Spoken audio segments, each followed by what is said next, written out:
Salut à tous, bienvenue dans ce tout nouveau numéro de One Shot sur Script.fr. Heureux de vous reparler cinéma et surtout de parler du SoFilm Summer Camp Festival, puisque en réalité, voilà, on va pas vous mentir, nous aurions pu découvrir le nouveau Spider-Man ce matin à Paris, 15 jours avant tout le monde, mais non, voilà, nous avons préféré rester dans cette bonne ville de Nantes et assister à ce festival très curieux, il faut l'avouer. Alors, les prochains one-shots vont être un peu particuliers puisque voilà, on ne va pas vous parler de super-héros, pas de science-fiction, pas de vaisseaux spatiaux, voilà. Il n'y aura pas ça, mais ce nouveau one-shot sera quand même consacré à du fantastique puisque nous allons vous parler de Okja, le nouveau... Parce que je pense qu'elle dit Octa. Ah, moi j'ai compris Okja. Ouais, mais le J doit dire T, je pense, dans le film. Eh bien voilà déjà Okta. Un problème dans cette émission. Le nouveau film de Bong Joon-ho, voici le réalisateur entre autres de Snowpiercer, il y avait aussi The Host, Mother, enfin voilà le très bon film quoi. Voilà, très très bon réalisateur coréen. Avec moi pour en parler, le plus carnivore des membres de Script.fr, c'est Adrien. Comment va? Ça va. Journée speed, mais ça va. Journée speed. Alors vous connaissez la question traditionnelle de cette émission. Est-ce qu'on attendait ce film, Adrien? Pour ma part, je ne l'attendais pas plus que ça, parce que c'est Netflix. Netflix, ouais. C'est un film Netflix. Je n'ai pas Netflix. J'en ai entendu parler par rapport au Festival de Cannes, et j'étais quand même curieux de le découvrir parce qu'il me donnait envie. La fable me donnait envie. Alors moi aussi, je dois avouer avoir entendu beaucoup parler du film à Cannes. Bong Joon-ho, c'est un réalisateur que j'aime beaucoup, que j'ai failli rencontrer quand j'étais allé en Corée. D'accord. Ça n'avait pas pu se faire. Snowpiercer, c'était franchement ouais, top. j'ai vraiment aimé, ouais. C'est quelqu'un qui arrive à allier la culture de son cinéma à un cinéma plus populaire, plus anglo-saxon, plus américain, et ça donne envie. Et à Cannes, j'ai entendu de tout. Ouais. Sur le film, autant du bon que du moins bon. Alors, tu le disais, c'est un film Netflix. Nous avons eu, je sais pas si on peut dire la chance, en tout cas la possibilité de le voir sur un grand écran, dans une très grande salle. Dans une très grande salle. Et alors, il pleut. Et il commence à pleuvoir, mais nous allons terminer cette émission avant quand même. Alors, la question est de savoir qu'est-ce que tu as pensé de cette nouvelle adaptation de King Kong, j'ai envie de dire. Parce qu'il y a un peu de ça quand même. Moi j'avais plus à l'esprit un peu le côté ours, le côté un peu film politique, social, d'actualité en tout cas. Mais il y a beaucoup de secondes lecture dans le film. Tout à fait. J'ai vraiment apprécié, on va commencer dès le départ par le super cochon. Ouais. Okta ou Okja, vous nous direz comment est la prononciation en coréen. Qui ressemble quand même plus à un hippopotame pour moi qu'à un super cochon. Tout à fait, mais il est quand même bien fait, la texture est quand même magnifique, les yeux, il a un regard et le travail sur le regard, les émotions de la bestiole est quand même assez touchante et vraiment réaliste. Et puis son duo, si on peut appeler ça un duo, avec la petite l'actrice Han Seo-yoon, désolé pour la prononciation, voilà, qui joue le rôle de Mija. Mija et Okta sont vraiment un duo qui fonctionne à merveille dès le départ, parce que c'est vrai que le film est un peu long, il y a quelques longueurs, il dure 2 heures, mais déjà la relation qui sont dès les premières images entre les deux est vraiment très très agréable. Par rapport à ça, l'histoire de ce super cochon génétiquement modifié et avec tout son parcours de vie est quand même bien amené. C'est une fable, comme je disais au départ, c'est une fable assez cruelle sur l'utilisation, on va dire, des denrées de viande, des denrées alimentaires. L'alimentation dans le futur qui sera problématique.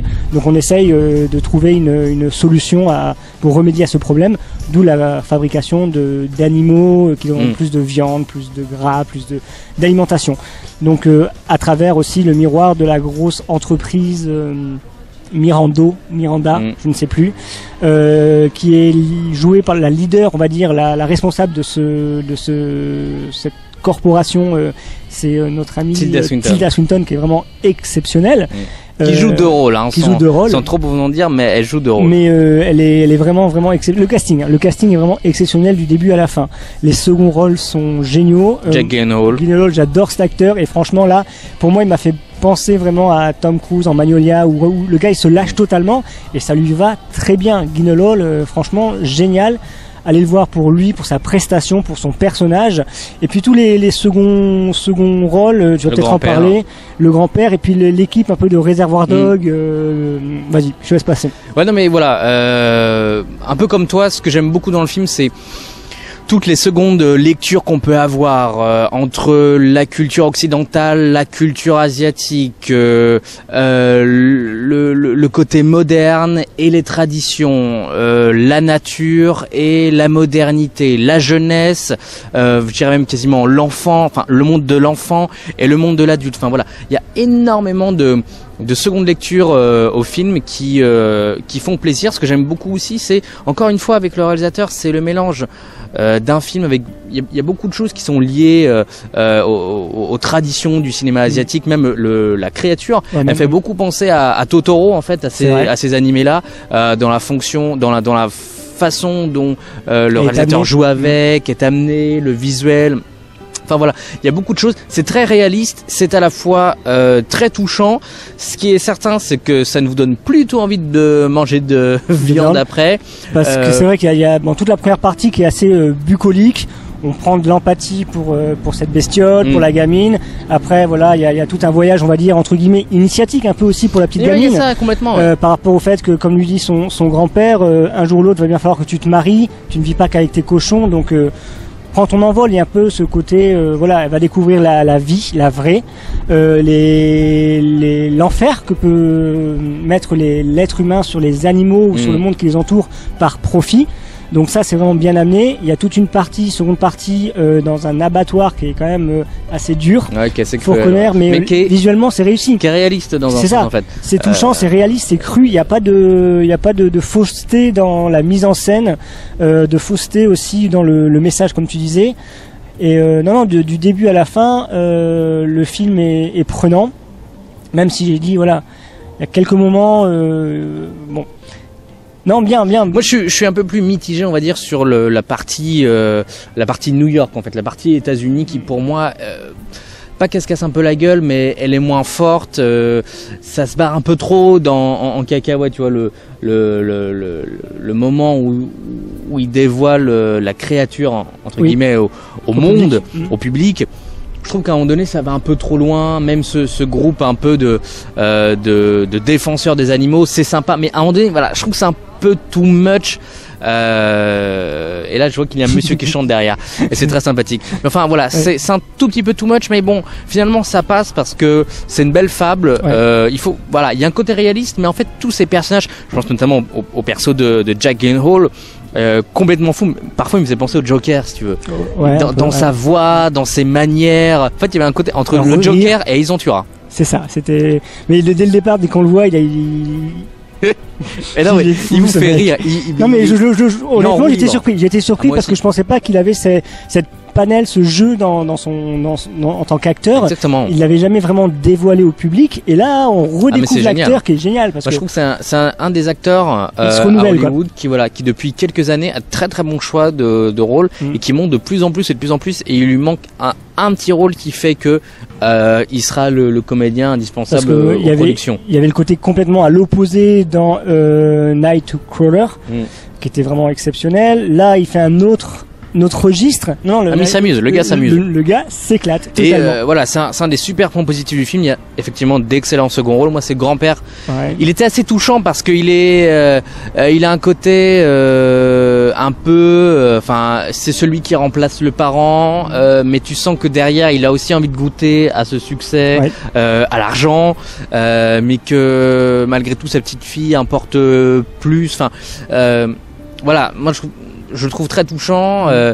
Tilda Swinton, elle est flippante. Oui. Enfin, elle est vraiment flippante. Elle a un côté très gentil, mais on se demande si c'est de l'ordre de la sorte de psychopathe. Oui, elle est imbue de sa personne. C'est moi. Donc non, pour ça c'est bien. Le choix est très bon. Le choix du cast est bon. Paul Dano, moi ça me fait plaisir aussi de le revoir parce que il a j'avais pas vu franchement qui était au casting, et quand je l'ai vu, j'ai dit cool, sympa de le voir. Tout comme notre ami de The Walking Dead. Ouais, tout à fait. De Breaking Bad. Oui, aussi, il y a les deux. Il y a je m'en rappelle plus qui était dans Walking Dead. Non, pas lui. Il y a l'acteur Esposito qui est dans Breaking Bad, qui faisait le chef des poulets, je sais plus comment il s'appelait. Et notre ami acteur Yoon de. Ah oui, effectivement, oui, effectivement. Qui est dans Walking Dead, effectivement, voilà. Ouais, tout à fait. Mais ça fait plaisir. Le casting est bien choisi, le film est intéressant, la thématique est bien. Non, ça vaut le coup d'œil. En plus, sur grand écran, c'est cool. On l'a vu en V. Ah oui, juste un petit reproche, si je peux me permettre. Il y a certains moments dans le camion, dans la voiture, quand il y a des échanges entre la jeune fille, Paul Dano, et puis notre ami asiatique, coréen, excusez-moi. Il traduit pas, elle comprend pas. Là, on est un peu perdu parce que normalement, elle ne parle pas la langue anglaise, elle l'apprend avec un bouquin. Il y a certains moments, un des protagonistes lui parle en anglais, il n'y a pas de traduction de fait et elle répond en anglais ou elle répond. Ouais, c'est vrai. C'est vrai qu'il y a des moments où ils traduisent, il y a des moments où ils traduisent pas. Alors bon, c'est vrai que c'est un peu con parce que. C'est un peu dommage. Pourquoi? Alors, franchement, je sais pas. À la différence, voilà, nous on l'a vu sur grand écran. Je vous conseille pas. Enfin, de toute manière, vous n'aurez probablement pas la possibilité de le voir sur grand écran. Honnêtement, le voir sur un petit ou grand écran, pour moi, ça changeait pas grand chose. Même si c'est vrai que la créature est top. C'est les gars qui avaient travaillé sur l'Odyssée de Pi qu'on travaillé sur la créature, mais la voir sur un petit écran, voilà, moi ça me dérange pas. Non plus, le son est plutôt sympa, mais voilà, il n'y a pas non plus un boulot monstrueux. Enfin voilà, c'est un très bon film à voir. C'est un film vraiment à voir si vous avez la possibilité. Et je dirais même si vous avez des enfants, alors des enfants un peu quand même âgé quoi, pas 3-4 ans, mais je trouve que c'est un film à voir même en famille quoi, parce que il y a des une critique voilà, il y a des réflexions qui sont vraiment, alors il y a des scènes un peu dures, mais c'est ça, c'est la vie, voilà, avec des bonnes réflexions je trouve. Et je voudrais rebondir une dernière chose sur ça, par rapport à la polémique qu'il y a eu à Cannes sur Netflix, quel est ton avis à toi?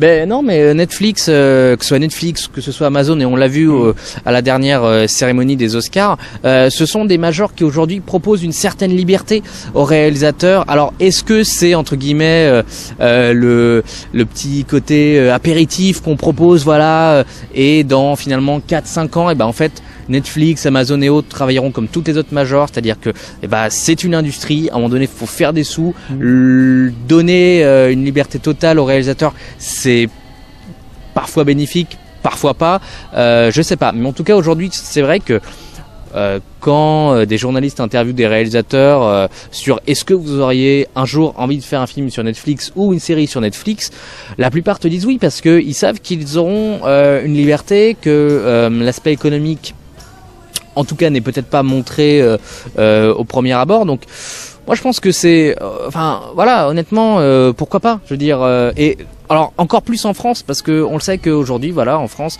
quand vous allez voir une comédie, soit c'est coproduit par TF1, par France 2, par Canal, enfin, voilà, c'est l'un des aspects curieux du cinéma français, mais c'en est un. Je vois pas pourquoi ça pourrait pas se faire aux États-Unis, très sincèrement. OK.